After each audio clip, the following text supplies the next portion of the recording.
Whether you're running a business or a basketball team, your success will frequently depend on how you develop those around you. So, what process do you follow to do just that? Let's have ourselves a pocket sized pep talk because I've got a guest who knows a thing or two about how to develop those leaders around you. A Pocket Sized Pep Talk, the podcast that can help energize your business and your life with a quick, inspiring message. Now, here's your host, Rob Jollis. Today's guest, Stuart Leo, is a global thinker in strategy, systems, and leadership development. As the founder of Waymaker.io, he's led the creation of Waymaker's Leadership Curve, a revolutionary way of building clarity, alignment, and remarkable results for any organization. And that sounds good enough to me. So welcome to the show, Stuart. Hello, Rob. It's a pleasure to be with you today. Thank you for having me. My pleasure. And as folks, as you can see, Stuart didn't just roll in from Alabama this morning. So we woke him up. He's got his coffee. So where in Australia are we speaking to you from? Rob, from one of the best places in Australia, which is just south of Brisbane. Most people know Sydney from the Olympic Games. And so we're about an hour's flight north of Sydney. In a subtropical region that's very similar to maybe California in temperate and maybe Miami, Florida in lifestyle. Wow, well, that's the best of both worlds. It's on my bucket list. Although I'm getting to the tail end of these buckets, but I will make it to Australia. The first book I ever wrote, and it was a book on seminars and workshops, actually reached like number 3 in Australia. I was fighting a good fight here in the States, but for some reason, the Australians seemed to like it. So I made a promise to myself, I got to get there and thank those people. Well, come on down under. We'd welcome you. It's a beautiful part of the world. And we're very hospitable. And if you can handle some warm sun, beautiful sand, and some good food, then you're more than welcome. All right. Well, you had me at hello, but that certainly whets my appetite. All right. Let's talk about you. Let's talk about this company of yours. So tell me about Waymaker a little bit. I've got you've got some sort of growth software, but talk to me about what you're doing and how you're doing it. Oh, great.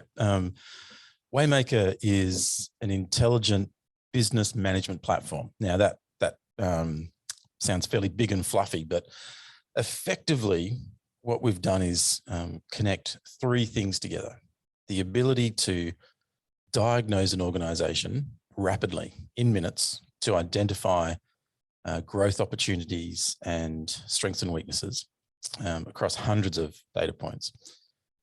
Secondly, to translate the ideas and the opportunities that come out of that diagnostic into a cloud-based strategic plan. And from there to have goals that are owned by individuals in the organization and cascaded across the organization so that every individual knows where the organization is going, what success looks like, and what their contribution to success is and how they're traveling on that journey.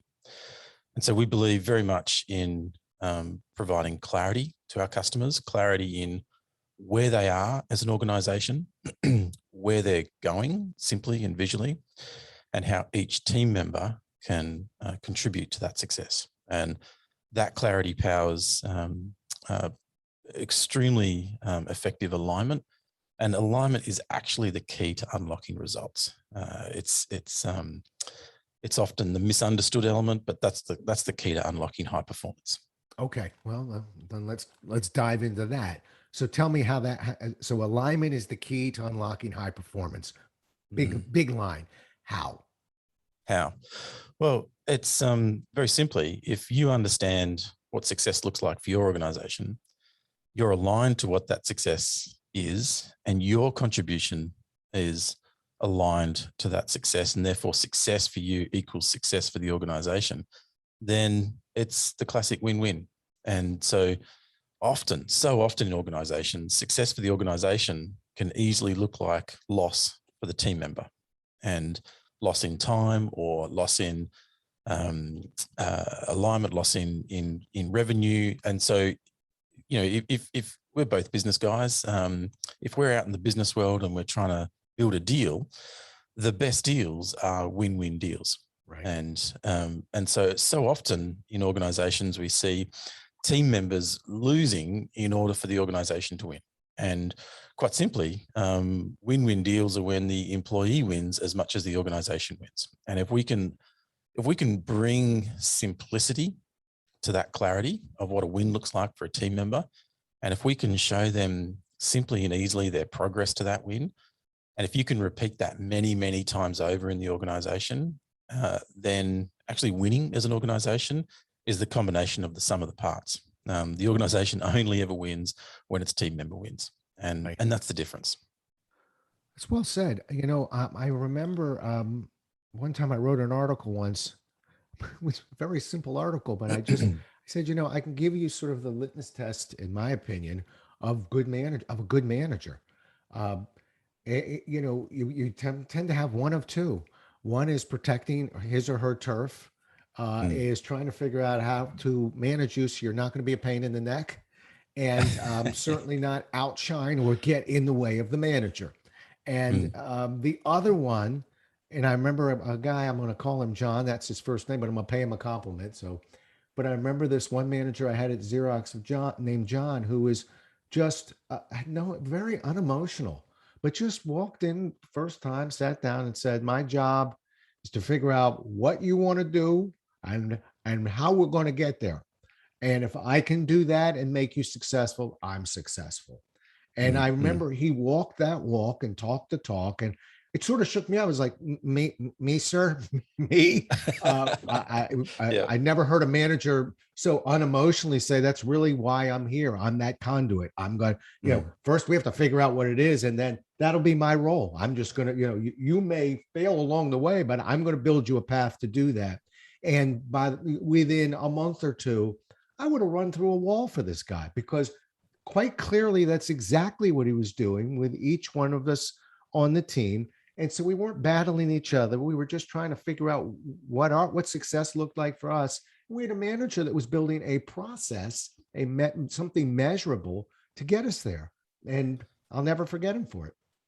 And what you've just hit the nail on the head there is what great leadership looks like. And we have a mantra in our Waymaker toolkit that simply goes like this: show the way, build the system, train the leader, hold them accountable, and then help them win.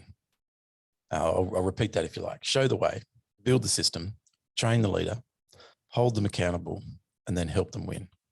And that phrase, that mantra, we call the Waymaker mantra, because it's really the philosophy of what's baked into the software.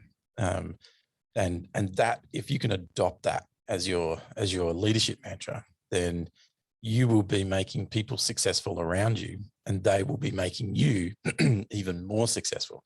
And that's the win-win out of that approach. And what you've just talked about there is that idea in action. And how did it make you feel? Oh, I was empowered. I immediately wanted to do anything. First of all, it gave me a direction. And second, it gave me a respect for that manager. And, I've always told people that when you have a bad manager, you'll learn a ton, because it's so in your face and it's so obvious. And there's a part of you when you get hurt or wounded or disrespected, where hopefully you at least know what it looks like and say to yourself quietly, that's something I'll never do to another individual. So it's a very clear lesson. The trouble with good leaders and good managers is that sometimes what they do is so seamless that all you know when it was over is, boy, I like that guy. But I can't exactly tell you what he was doing, because he was he never spelled it out to me. And but John spelled it out in his own way. And so that made it even better for me personally. Yeah. And I think that's the difference between a leader who can lead people from A to B, and a leader who can build other leaders on that journey from A to B. And if you can get from on that leadership journey from A to B, and not just achieve whatever B's goal was, and that's success. But along that journey, learn the skills to do that with other people that you've taken from your boss or your colleagues. Then you're replicating leadership. And I think that's I look around at so many other great leaders and continuously impressed and inspired and continuously learning in this space. And I can look back on my own career on times when I've done it well and times when I haven't done it well, and times when you go, okay, that person, they've not just taught me how to achieve success, but they've actually taught me how to achieve success tomorrow when they're not there. And Right. and I think that's the true mark of a great leader, is they pass on more than what you actually give them. And you can take that and you can pass that on to those around you. And that's something special. And I listening to you reminds me of times in my life when I've been a part of teams, and I can think of a few times, and I look back on those times going, man, how did we achieve those things that they were impossible at the time, but somehow a group of 10 or 15 people got together and worked together and were led by certain people, and great things happened. And that's the exciting part, I think, of business and organizational leadership and management. It's for some, it's all about the money. For others, it's actually all about seeing great things happen. And I think that's the exciting part of business. I agree with you. And I had coached basketball for many years in the past. Oh, fantastic. And it taught me to be a better leader. It also calmed my little temper down as well. It started with younger kids, and as a player, I had quite the mouth on me. But when you've got a bunch of 9-year-olds looking at you, and you go, well, referees, they have bad days just like us. But that's a lesson in self-control, isn't it? Oh, well, as I said, if you ever have a problem, be a coach. I'm not so sure about the first team you work it out on, but eventually you realize, no, I don't want to look like the other guy on the other part of the sidelines.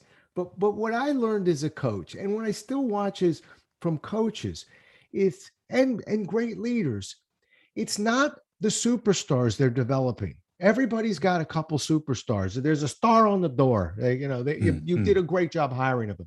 Everybody has one or two people that it just didn't work out for whatever reason.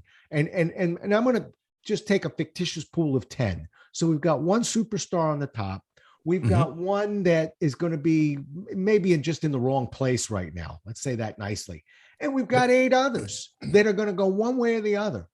And as an ex-basketball coach, as a manager, as a leader, to me, the exciting part is, what are we going to do with the 8 in the middle there? I'm not worried about my superstar. The problem is every other team and every other company has their superstar.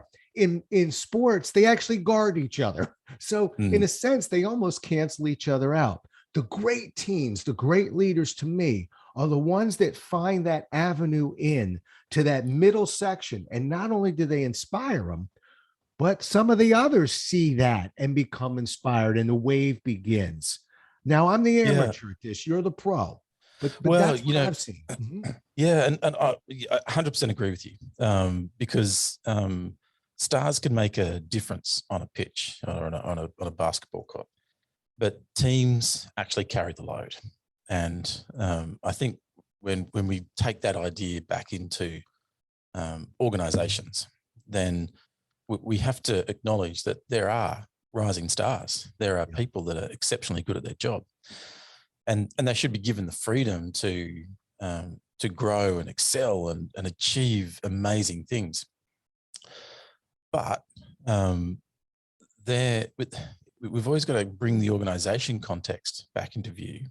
And the organization context is, we're here to solve a customer's problem. Right. And sometimes solving a customer's problem, I might be that rising star. I might be that expert, but actually that person over there, they're the best person to speak or to do or to serve. And so whenever we're in that organizational context, if we're letting our rising star and ego and attitudes get in the way of solving the customer problem, then we're lost. And so ultimately, the genius of solving a customer problem at scale, at speed, is the combination of dozens and dozens, hundreds, thousands of moving parts. And that means that you can never just be a one-star team. You can never be a one hero team. And, you mentioned basketball, and American basketball's huge here in Australia. And I grew up You in play the it year very of, well, by the way. You guys, Australia, you just need to calm down. You need to get back into cricket or wherever you are. You're starting to kill us on this court, and it's bothering me. And we well, loved yeah, Australians for a now. Stop it. there's some hot players over there We right sure now in the do. US. Yeah, And hey, I think we can hold our own. We're just you a little certainly country, can. but Women we can and men, certainly by hold the our own. way. I'm watching. Oh yeah. Well, we'll see what happens with people like Ben Simmons and Gideon others, but we'll see. But I think coming back to that conversation, it's how we organize teams. Ultimately, Michael Jordan was absolutely a star in the 90s for the Chicago Bulls, talking basketball, but actually he was surrounded by just as many other good people, and if it was just him alone, they would never have had that success. And it's said so many times, and we hear it all the time. But I actually think the hardest thing that I've ever encountered in leadership is how you organize your playbooks, how you organize your team. Who plays what role, how, where, and what are the specific and clear outcomes that you want from each player. And the more and more we've studied and looked at organizations in order to build our software, that keeps coming to the surface as the number one problem. Does an individual have clarity in the outcome that defines success?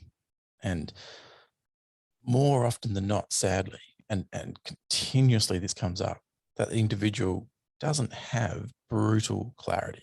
And what I mean by brutal clarity, that is, I know without a shadow of a doubt specifically what success looks like.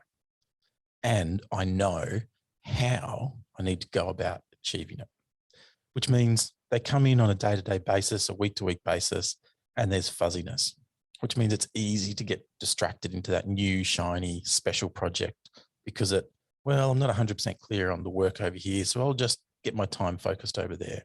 And that new ideas are actually one of the greatest risks to effective execution. And so one of the things we help through our software, excuse me. He's drinking coffees, ladies and gentlemen. He's hitting his coffee at 7 a.m. in Australia, and the man is getting himself there. All right, he's back. Here we go. I could do with something stronger, but that would not be appropriate. Not at 7 a.m. That's not helping. Not 7 a.m. So the greatest risk to effective execution is too many new ideas, which sounds counterintuitive, but that's true. The problem with execution is often that the people leading organizations are the ideators and the founders and the entrepreneurs, and they're really good at coming up with new ideas. The problem is that they're not good often at saying no to their own ideas. And so when we see organizations floundering, it's often because they've actually brought too many new ideas and trying to do too many new initiatives. And that actually clouds their ability to execute on the good ideas that they've already got and making them great. And so in our leadership framework, which you can jump onto waymaker.io and hit the Learn tab in our menu, and you can jump into a bunch of resources. And what you'll be looking for is something called Waymaker's Leadership Curve. And Waymaker's Leadership Curve is all about how an organization moves up a growth curve, how they can find, maintain, and expand their market fit. And it's all about investing in skills and systems. But the path to doing that, the decision-making process to doing that, hinges around 7 questions, which we could talk more about.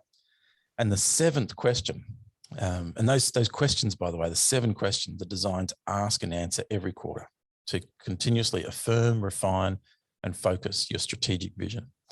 And the 7th question, because if you answer the first 6, you'll end up with 10, 20, 30, 40 things that you could potentially do as an organization. The purpose is ideation. But great leaders take the 20, 30, 40 things they could do and drill them down to 1 or 2, maximum 3. And so question 7 on our leadership curve is, what are the 1, 2, or 3 things that, if delivered in the next quarter or half, shift the needle on the organization? Whatever that is, do that. Right. And so what we find is the greatest challenge to enable good organizations becoming great is the leadership skill of saying no to very, very good ideas now, so they can turn good ideas into great ideas in the short term. Does that make sense? It makes complete sense. Remember, you're talking to a corporate trainer, so I articulate it in a slightly different way for me. But what I see is many companies, from the training standpoint, we call it the flavor of the month syndrome. Yeah. They don't really commit to any idea. It looks like a shiny penny in the corner. They go, let's do that. And the magic word for me is implementation. So we can show you something and teach you a process, but we've wasted your time and you've wasted your time if you don't implement what we talk about. So it's sort of unusual for me, but I wrote a piece one time I think it was called Shoot the Sales Trainer, because when I talk to companies frequently, one of my questions is, well, what sales process are you following? They'll say, well, we've used this. How's it working for you? Pretty good. Then why am I here? Well, we're just looking for new something. No, keep mastering what you've got there, but don't keep jumping ship. And so when I hear you talking about too many ideas, and we see that all the time. I used to teach problem solving, quality improvement for Xerox. We would teach expansion, and that's that just wonderful brainstorming. And we did it so well. We usually had 2 or 3 flip charts going at the same time. It was very exciting, but that's expansion. Then comes contraction. And you gave me, what I call a filter, which, is sometimes when you're expanding, you don't want to put a filter in like, is this really something that management will buy off on? Or no, that's not brainstorming. Just let's keep throwing it there. But when we contract and prioritize and filter, do we have the budget for it? Things like that. Now we can ask questions like that. So we come down to what you just mentioned, which is 1, 2, maybe 3 ideas that are reasonable. We have a realistic shot of getting approval on. We have the time and the energy and the budget to do it. Now we've got 2 or 3 great things, and I'm with you, man. Let's master those things. And that's right. Just eye down, stay focused. Don't keep looking for that shiny penny in the corner. Yeah, I call it the pandemic of the modern organization. And the idea here, and in fact, PwC published a report, State of Strategy, in end of 2019, just as everybody was heading into the current pandemic. And around 3/4 of all executives surveyed, thousands of executives, cross-section of enterprise and mid-sized organizations, 3/4 of all of those executives said that they had too many strategic priorities that they needed to work on in order to be effective in their roles, and therefore they lacked the clarity in what success looked like. So this is the pandemic of the modern organization. And if we can help solve that problem and actually reduce things to do and see organizations grow, then wonderfully we can achieve more whilst doing less. And I know that sounds kind of lazy, but it's that counterintuitive idea that actually, to get more done, I've got to do less things. Okay, cool. Well, let me just make sure that the things I'm going to do are the most important things that matter. And I'm going to be brutally clear. Everything else doesn't matter right now. Right. You know how sometimes you can see someone with a disability, and what it does is it forces them to actually be very, unusually strong in other areas, even if it's a loss of sight. So this sense of smell becomes improved. I've actually never talked about this before. I don't know if I had ADD or if I have ADD. When I went to school, you just got smacked in the head and said, "Focus, Jollis, focus, stop talking."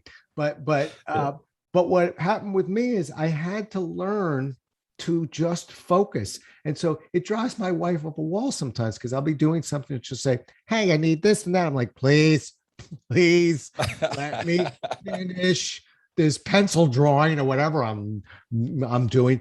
But it is a survival technique for me. And I do sort of smile and I think, if I do have ADD, or I'm kind of glad I do, because it forced me. I had no choice. The only way to survive was to shut everything else out and just focus on this one task until it was completed. And to this day, I'm pretty much that way. I know a few congratulations. people was rolling their eyes when they were around me, but it's my survival mechanism. So when you say that, I think perhaps my disability, or just a flat out lack of focus, actually worked for me for that reason. Yeah. And that's key. That's in order to shift organizations forward, we have to shift individuals forward. And because the organization is the organism of people. And that's the underlying brutal truth of how leadership and strategy and execution are unified. You cannot move an organization forward unless the individuals inside that organization move forward too. And so what you've just described there, I love, because you've had that aha moment. You've found that secret sauce to go, actually, I've seen my weakness, and actually now I can turn that into a strength. And that's key. And so, so many people listening, I hope, are hearing that going, okay, I can see some of my weaknesses around me. How do I turn those into strengths? And that's a great thing. That's what helps that's what helps individuals unlock just blue sky growth in their own personal leadership and development, which ultimately outworks for the organization. So I aspire to be like you one day, Rob. I still suffer from that pandemic every now and then. Well, I just stumbled into it. And as you're speaking, I really wasn't aware of it. I just thought I was stubborn and I used to refer to it as discipline, but it's a survival technique. And it's even, as a writer, I'm the same way. I have a page count. I have a word count. And I am, when I'm engaged in a manuscript, I don't have a week where I go, well, I almost got there. There is no almost. There's a part of me, I'll start twitching. But that's sort of the residue of how somebody with potentially a disability finds their way. And there's all sorts of people that have, many of us don't even know that we have disabilities. I spoke to a doctor once, and he said, everybody on this planet basically think of it like a cockpit in an airplane. Everybody's got about 90% of the wiring right, and about 10% of it is the way it's a different type of wiring. Sometimes that's more obvious to us as we walk by an individual or meet an individual, and sometimes it's less obvious. But we're all kind of rewiring that last 10%. Sometimes we need a little help from somebody else, and sometimes we just sort of stumble on it and we don't even know that we're doing it, but we do it. We have to. So you're exactly right, and I think our job at Waymaker is not to go out and be the world's greatest leadership consultants, but rather to arm other leadership consultants and advisors and business strategy advisors with frameworks and toolkits and software, both the skill and the systems that can help them see transformational growth for their clients. So we're very blessed in the position we get to sit in, because we get to see lots of different types of advisors and leaders and consultants and coaches, and we're excited to see how unique and how varied each of those situations are. And so I think if you're listening today, I think one of the greatest comforts in any organizational moment is that your opportunity for breakthrough is always today. There is always an opportunity sitting inside that day to go, today is an opportunity to do something different and better than yesterday. And that may be the key that begins to unlock that next step of growth for us. And that's kind of what I get excited about. Yeah. I'm just writing that down. Your opportunity for growth is always today. Yeah, 100%. I like it. I like it a lot. Um, wow, that really makes me think. I have to tell you. So it's waymaker.io. That's the Correct. website. And I've That's been correct. I've been on the website, folks, and it's a nice website. You'll have no trouble understanding what these guys are after. So you can jump on that at any time. But it's really interesting to me. If you could, if you know, sometimes in as for authors, I call Mm, it, you don't find a book, it kind of finds you.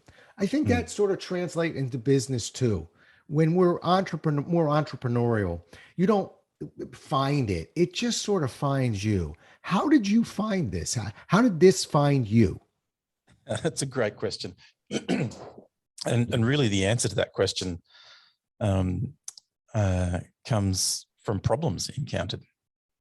Um, uh, so I would say I heard somebody say recently, and I love this, that we aspire to be on the tops of mountains because that's where the great views and vistas and that says success. But actually, the fertile opportunities are in the valleys, and I ran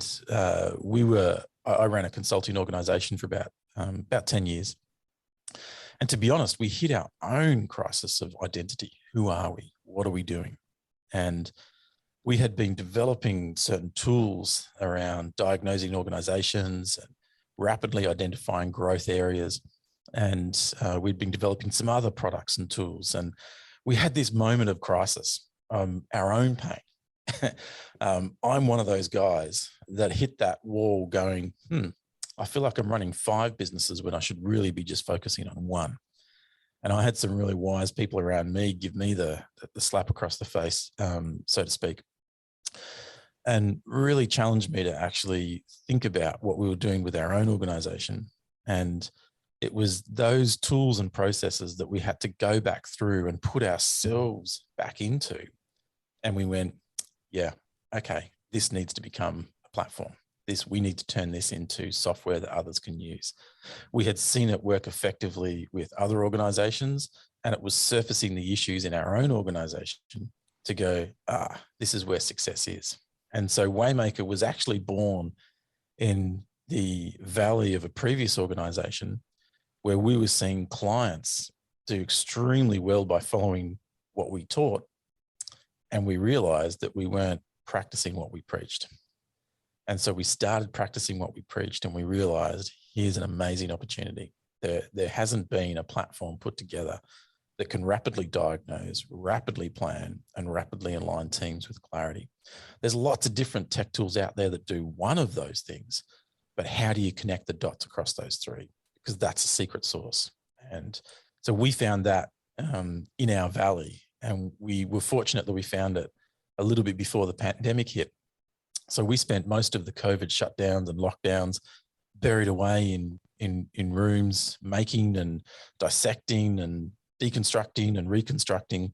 And that's how Waymaker was born. We were a true victim of the opportunity of our own success. And then the current pandemic presented the opportunity to stop, slow down, and reimagine a better future.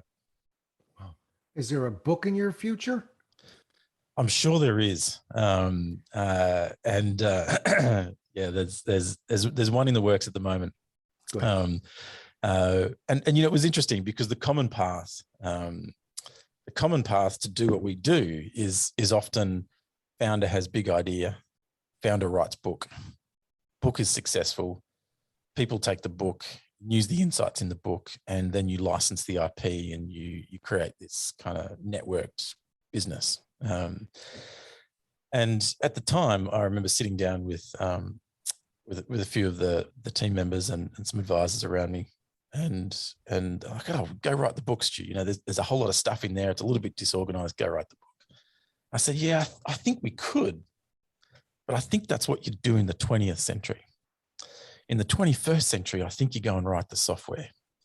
And so we went, okay, let's try and be the organization of the 21st century. we'll go and write some software and we'll go and build a product, and we'll see if that product can do what, if you followed the book, would teach you to do. And so we took a really different view on that. And that was such an amazing experience, because you know, like anybody that's building product, and there's so many good product builders out there, they'll tell you that you've got to learn how to build the plane whilst you're learning to fly it. And as a writer and as an author, which I take my hat off to any author to be able to sit and write 10, 30, 40, 50,000 words. You get the opportunity to be in solitude and you get to work on it. And it's that discipline of focus. Crazily in product world, you've got customers reading your book, your software, using your software whilst you're still writing it. You're at MVP 1.0 and you're trying to get to 1.1 and 1.2. And it's like writing chapter 1 and publishing it and then saying, hey, what do you think we should write in chapter 2? So there's this constant tension between the vision you have in your mind and the problem you're solving and the customer need. And it's a really interesting experience. So we embarked on that journey and said, okay, let's try and build a product to do what a book would do. And if the product works, well, hey, that's a win. We'll come back and write a book later.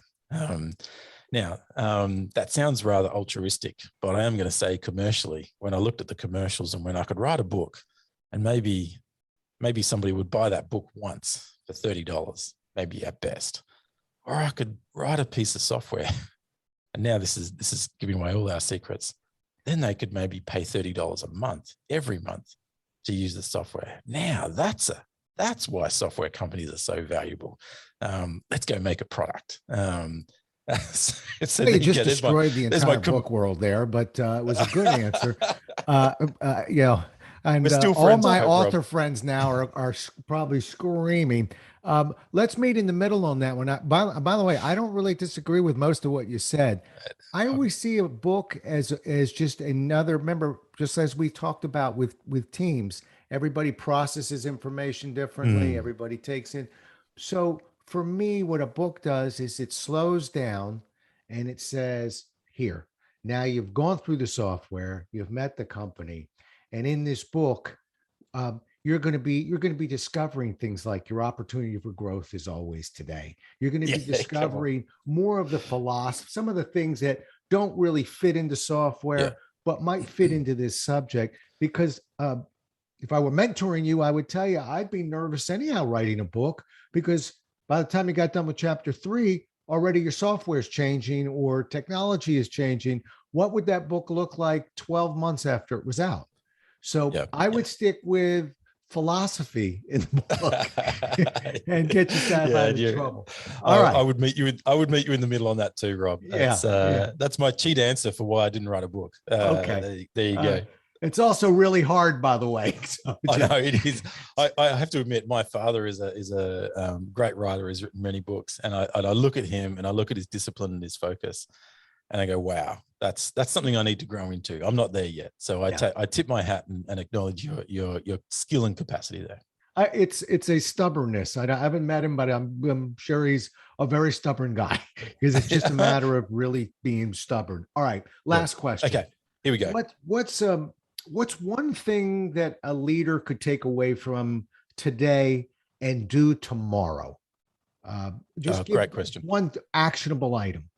Well, I would challenge you to ask question 7 of our leadership curve framework, which is what are the 1, 2, or 3 things that, if delivered in the next quarter or half, shift the needle on the organization? Mm-hmm. And the key word in that question is delivered. So that means it's in the organization, it's running, it's operating. It may only be version 1.0 of whatever you developed, but what is the one, or what are the 1 or 2 or 3 things at most that, if delivered in the next quarter or half, will shift the needle on your organization? That answer is the answer you should be pursuing at all costs. And when you can land on that answer, then you should protect that at all costs. And you should focus the right people and the right teams around achieving that outcome. So I think that's probably the best takeaway any leader could have. And if you don't know the answer to that question, then I would challenge you to say, I think you're not putting in place the strategic rhythms of business improvement, because you should be asking that question of yourself and of your team regularly, so that breakthrough initiative, idea, or moment is always found in today. Yeah, well said. And I'll just throw my own 1 cent on there. You keep bringing me back to Xerox on this one, just in terms of the filters. See, what I love that you just did, Stuart, is we could have answered it of what's the biggest thing that you could do, or we could widen that out. But remember when I talked about filters and I said, listen, there's a lot of ways we can problem solve, but if we really start looking at some of the real world filters, and as I mentioned, budget or, management approval or something, and your filter is delivered. You laid on that word, you laid on that concept, and it drives your entire message. And I really like that, because I think too often in business, we dream big. We're encouraged to dream big, particularly entrepreneurs. Don't really have filter on it. And you can see it's a catch-22, because I don't want to put the filter on while I'm brainstorming. But at some point, I have to take that great list, and I'm brainstorming unusual ideas, because they might just take me to an idea that I would have never found. But at some point, we have to contract, and we have to look at sort of realistic and what fits within the organization and fits within the talent pool we have and can be delivered, as you just said. And that's the filter. You just can't put the filters on first. You got to put them on the back end, not the front end, or we're not thinking out of the box here. Yeah, 100%. Yeah, I love that. And I think that's a great clarification of that moment. You've got to have the ideas, and then you've got to focus the ideas. So I appreciate that, Rob. That's a great insight. Hey, it's been a pleasure talking today. Thank you so much for having me. I've enjoyed it. So how do people get a hold of you? Fantastic. You can connect with me on LinkedIn. Just search Stuart Leo or Waymaker. You can message me. I'll do my very best to respond. I'm pretty good there. You can jump onto waymaker.io. We offer a 30-day free trial, so you can jump in, play with the software. If you're a coach or a consultant looking for the platform to help accelerate, systemize your own business, then jump in, have a look at our partner program. We've designed the software for you to work with your clients. So feel free to download any of our resources, get any of our ebooks and content. And hey, ask me questions. Feel free to challenge me. I love the conversation. Beautiful. Well, I've learned a lot. I really appreciate you getting up for us this morning and getting your coffee going. And I'm grateful you were able to spend time with us today, Stuart. Hey, Rob, it's been a pleasure. Thank you so much. You bet. Well, we'll do it again, the best that we can next time, folks. Until then, stay safe. Thanks so much for listening. If you enjoyed today's show, please rate and recommend it on iTunes, Outcast, or wherever you get your podcasts. You can also get more information on this show and Rob at jollis.com.